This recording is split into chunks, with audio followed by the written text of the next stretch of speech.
அதிமுக கூட்டணி தொகுதி பங்கீட்டு பேச்சுவார்த்தை சுமூகமாக நடந்து முடிந்திருக்கிறது. தொடர்பான அறிவிப்புகளையும் இபிஎஸ் வெளியிட்ட அந்த காட்சிகளையும் பார்த்தோம். தொடர்ந்து இது பற்றி கருத்துக்களை பகிர்ந்து கொள்வதற்காக பாஜகவை சேர்ந்த கரு நாகராஜன் அவர்கள் இணைப்பில் இருக்க அவரிடம் பேசலாம். சார் வணக்கம். தற்போது பாஜகவை பொறுத்த வரைக்கும் 27 இடங்கள் அதிமுக கூட்டணியில் ஒதுக்கப்பட்டிருக்கு. தொடர்பாக உங்களுடைய கருத்துகள்.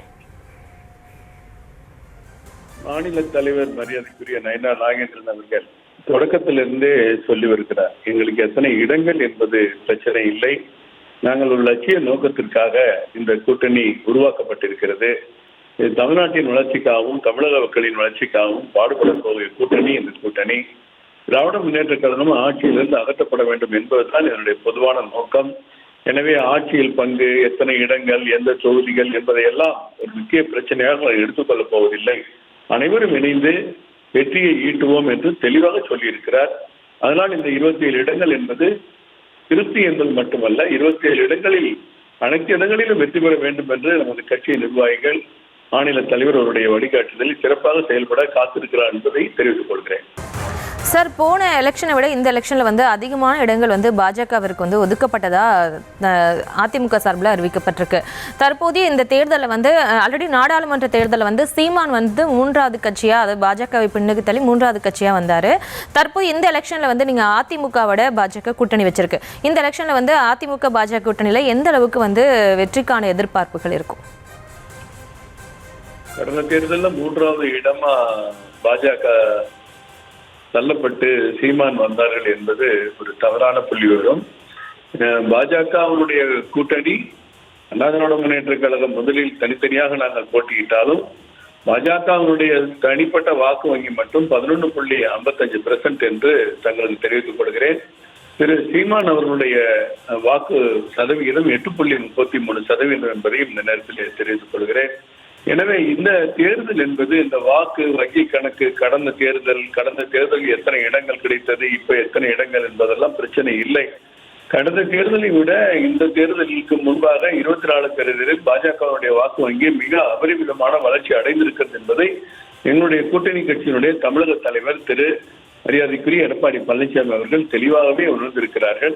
அதனால்தான் இந்த இடங்கள் கூடுதலாக வழங்கப்பட்டிருக்கு என்பதையும் இந்த நேரத்தில் தெரிவித்துக் கொள்கிறேன். சார், நீங்க சொல்லியிருந்தீங்க கடந்த தேர்தலில் பாஜக 10% மேல 10% மேல வாக்குகளை பெற்றதா. தற்போது இந்த அரசியல் சூழல் பாஜகவுடைய செல்வாக்கு எந்த அளவுக்கு உயர்ந்திருக்குன்னு நீங்க நினைக்கிறீங்க? மிக அதிகமா உயர்ந்திருக்கு. 10க்கு மேல இல்ல, 11.55%. மொத்தமாக கூட்டணி அடிப்படையில் பெற்ற வாக்குகள் 18.25%. இந்த தேர்தலில் பாரத பிரதமர் நரேந்திர மோடி அவர்களுடைய சிறப்பான தலைமையை தமிழக மக்கள் உயர்ந்து பார்த்து கொண்டிருக்கிறார்கள். பாரத பிரதமர் அவர்களை பற்றி இப்பொழுது யாரும் இங்கே அவதூறு பேச முடியாது. அவதூறு பேசினாலும் தமிழக மக்கள் ஏற்றுக்கொள்ள மாட்டார்கள். மத்திய அரசினுடைய பல்வேறு உதவிகள் மூலமும் தமிழகம் வளர்ச்சி அடைந்து வருவதை தமிழக மக்கள் பார்த்துக் கொண்டிருக்கிறார்கள். எத்தனையோ நெடுஞ்சாலை திட்டங்கள், மெட்ரோ திட்டங்கள், தூத்துக்குடி துறைமுக விரிவாக்கம், விமான நிலையங்களின் விரிவாக்கம், இச்சமீபத்தில் கூட மதுரை விமான நிலையம் சர்வதேச விமான நிலையமாக அறிவிக்கப்பட்டிருப்பது, ஏறத்தாழ 23 லட்சம் விவசாயிகளுக்கு ஆண்டுக்கு 6,000 ரூபாய் தமிழகத்தில் பெற்றுக் கொண்டிருப்பது, சாப்பாடு இல்லாமல் எந்த மக்களும் கஷ்டப்படக்கூடாது என்று தமிழக மக்களுடைய ஏழை எளிய மக்களுக்கான அந்த ரேஷன் கார்டுக்கு மாதத்திற்கு 20 கிலோ 30 கிலோ அரிசி என்று வழங்கி கொண்டிருப்பது, பல்வேறு திட்டங்களில் மத்திய அரசு தமிழகத்திற்கு போதுமான நிதி உதவியும் ஆதரவையும் பாரத பிரதமர் தந்து கொண்டிருக்கிறார். தமிழை பெருமைப்படுத்துகிறார், தமிழ் மொழியை பெருமைப்படுத்துகிறார். எனவே பாரத பிரதமர் தமிழ்நாட்டுக்கு எதிரியானவர் என்று இவர்கள் ஏற்கனவே செய்த அந்த கற்பனை கதைகள்லாம் உடை தெரியப்பட்டு தமிழக மக்கள் பாரத பிரதமரை தங்கள் குடும்பத்தில் ஒருவராகவே நினைத்துக் கொண்டிருக்கிறார்கள். எனவே இந்த தேர்தலில் அவருடைய அந்த பிரச்சாரம் எடுபடாது. பாரதிய ஜனதா கட்சிக்கு மிகப்பெரிய வெற்றி கிடைக்கும், எங்கள் கூட்டணிக்கு வெற்றி கிடைக்கும். திரு அண்ணன் எடப்பாடி பழனிசாமி அவர்கள் முதல்வர் ஆவார் என்பது உறுதி. சார், இப்போ வரக்கூடிய சட்டமன்ற தேர்தல் ஒரு புதுமையான அரசியல் களம்னே சொல்லலாம். ஏன்னா தாவேக தலைவர் விஜய் வருகைக்கு பிறகு இது புதிய களம்னே சொல்லலாம். இந்த தாவேக தலைவர் விஜய் வருகை பாஜக அதிமுக கூட்டணியில எந்த வகையான தாக்கத்தை ஏற்படுத்தணும்னு நீங்க நினைக்கிறீங்க? நிச்சயமா எங்க கூட்டணியில் அது மிகப்பெரிய தாக்கத்தை ஏற்படுத்த போவதில்லை. திரு விஜய் அவர்கள் தங்களுடைய கட்சி பலம் என்ன என்பதை விரைவில் தெரிந்து கொள்ள இருக்கிறார்கள். ஏனென்றால் 234 தொகுதிகளும் அவங்க போட்டியிடுறாங்க. அவங்க கட்சியில பணியாற்றக்கூடிய இளைஞர்கள் எந்த அளவிற்கு வாக்கு வங்கியை உருவாக்குவார்கள் என்பது எல்லோருக்குமே தெரியாத ஒரு கேள்விக்குறிதான். அவர்களுடைய கொள்கை பெரிய அளவிலே ஒரு மாற்றத்திற்கான கொள்கை கிடையாது. அவர்கள் ஏற்கனவே பேசிக் கொண்டிருக்கிறார்கள். தேர்தல் பிரச்சாரத்தில் ஈடுபட்டு மக்களிடம் அந்த கட்சி தங்களுடைய சின்னத்தை கொண்டு சென்று அந்த சின்னம் எந்த அளவிற்கு மக்கள் அதனை பெறப்போகிறது என்பது போக போகதான் தெரியும். எனவே ஏற்கனவே எந்தவித வாக்கு வங்கியையும் உறுதி செய்யாத, அதை நிரூபிக்காத கட்சி தான் இன்றைக்கு தாவேகா. இந்த கட்சி பாரதிய ஜனதா கட்சி, அண்ணா திராவிட முன்னேற்ற கழகம் மற்றும் அந்த கூட்டணியில் இருக்கிற அனைத்து கட்சிகளுடைய வாக்கு வங்கி வேறு. அது நிரந்தரமான வாக்கு வங்கி. அந்த நிரந்தரமான வாக்கு வங்கியை புதிதாக உருவாக்கப்பட்டிருக்கிற ஒரு கட்சி பாதிக்கும் என்று எனக்கு தெரியவில்லை. அப்படி பாதிக்கக்கூடிய விஷயங்கள் இருந்தாலும் அது திமுகவுக்கு எதிரான விழக்கூடிய வாக்குகள் அண்ணா திராவிட முன்னேற்ற கழகத்தின் தலைமையிலான கூட்டணிக்கு வந்தால்தான் திமுகவை மாற்ற முடியும், அகற்ற முடியும் என்பது மக்களுக்கு தெளிவாக தெரியும். எனவே விஜய் அவர்கள் கட்சி இந்த முறை போட்டியிடும்.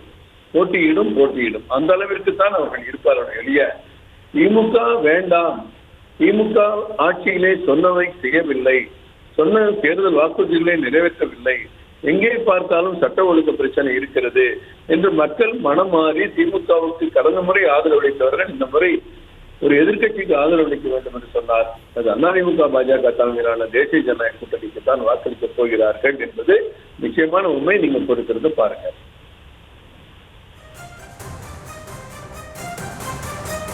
சார், இப்போ வந்து நீங்க சொல்ற மாதிரி வந்து இப்ப கடந்த ஒரு 50 ஆண்டுகளுக்கு மேல திமுக அதிமுக இப்படிதான் மாறி மாறி வந்து ஆட்சி நடந்துட்டு வருது. இப்ப நியூஸ் தமிழ்ல தேர்தல் பயணம் நிகழ்ச்சி நடந்துட்டு இருக்கு. அதுல வந்து இளைஞர்கள் பல பேர் என்ன சொல்றாங்கன்னா மாற்று அரசியலை வந்து விரும்புறாங்க. அந்த வகையில் வந்து மாற்று அரசியலை விரும்பும் போது புதுசா வந்து தாவேகா தலைவர் விஜய் தான் இருக்காரு. அதை தாண்டி வந்து இப்ப அதிமுக பாஜக கூட்டணியில இருக்கு. திமுகவும் அதிமுகவும் மாறி மாறி வரதை வந்து பல இளைஞர்கள் வந்து எதிர்க்கிற மாதிரி இருக்கு. நீங்க அதை பற்றி என்ன நினைக்கிறீங்க? மாற்று அரசியலை தரப்போறேன்னு சொல்லி அண்ணன் சீமான் அவர்கள் கூட தான் தொடர்ந்து தேர்தல் களத்தில் இருக்காரு. திமுக அதிமுக தான் மாறி மாறி வெற்றி பெற வேண்டுமா, எனக்கு ஆதரவு தாருங்கள் என்று அவர் கேட்கிறார். அவர் ஏறத்தாழ 3%, 5%, 8.5% வரைக்கும் 8.31% வரைக்கும் வளர்ந்து வந்திருக்கிறார். மாற்று அரசியலுங்கிறத திரு விஜய் அவர்கள் தான் புதிதாக சொன்னார்கள்னு சொல்ல முடியாது. இளைஞர்களுக்கு ஆர்வம் இருக்கலாம். அவருடைய படத்தை பார்த்து ரசித்த இளைஞர்கள், அந்த இளைஞர்களுக்கு ஆர்வம் இருக்கலாம், அது தவறில்லை. ஆனால் அந்த இளைஞர்கள் மட்டுமே ஒரு வெற்றிக்கான மொத்த வாக்குகளையும் அளித்து விட முடியாது. இங்க ஏற்கனவே ஒரு அடிப்படை பலம், கட்சிகள், கொள்கைகள், நோக்கங்கள், லட்சியங்கள், இந்த தமிழ்நாட்டு பாரதம், இப்படி பல்வேறு கட்டமைப்புகள் இருக்கிறது. இந்த கட்டமைப்புகள்லாம் ஒட்டுமொத்தமாக காணாமல் சென்றுவிட்டு இவர்கள் மட்டும் வாக்களித்து ஒரு ஆட்சியை பிடிக்கும் நிலை தமிழகத்தில் இப்போதைக்கு இல்லை என்பதுதான் என்னுடைய கருத்து. எனவே அவர்கள் ஆர்வமாக தான் இருப்பார்கள். அந்த ஆர்வமே வெற்றிக்கான ஒரு வாய்ப்பை அவர்களுக்கு தரப்போவதில்லை என்பது உறுதி. நிச்சயமாக சார், இணைப்பில் உங்களுடைய கருத்துக்களை பகிர்ந்து கொண்டதற்கு நன்றி.